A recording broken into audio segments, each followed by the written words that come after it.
They said my garden was ugly.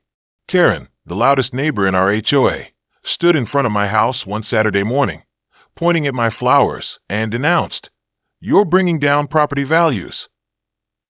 At first, I didn't know whether to laugh or cry. My little garden wasn't fancy. It was just a patch of roses, sunflowers, and a few vegetables I grew with my daughter. But to Karen, it was some kind of crime. She rallied the HOA, sending me threatening letters, saying my overgrown jungle didn't fit the neighborhood's image.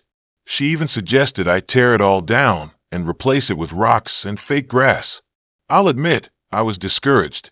I worked 2 jobs, barely had time to myself, and this garden was my peaceful escape.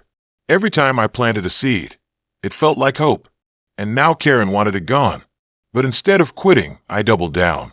I started waking up early, caring for every single flower, pruning carefully, adding more colors, and learning about landscape design from YouTube tutorials.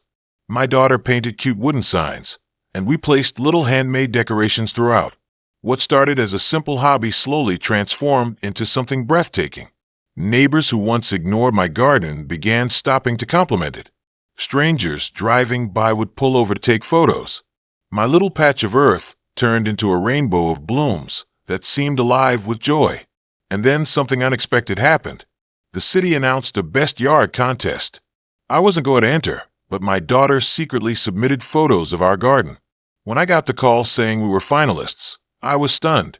On the day of judging, Karen stood at the edge of my yard, arms crossed, glaring as the judges walked through, smiling at the flowers, the vegetables, even the hand-painted signs my daughter made. She muttered under her breath, but I ignored her. A week later, the results came in. Out of hundreds of entries, my garden, yes, the same one Karen tried to destroy, was awarded best yard in the city. Reporters came by, taking photos. The local paper ran a story about how a single dad and his daughter built a garden that became a neighborhood treasure. And the best part, while Karen had tried to shame me, her plan completely backfired.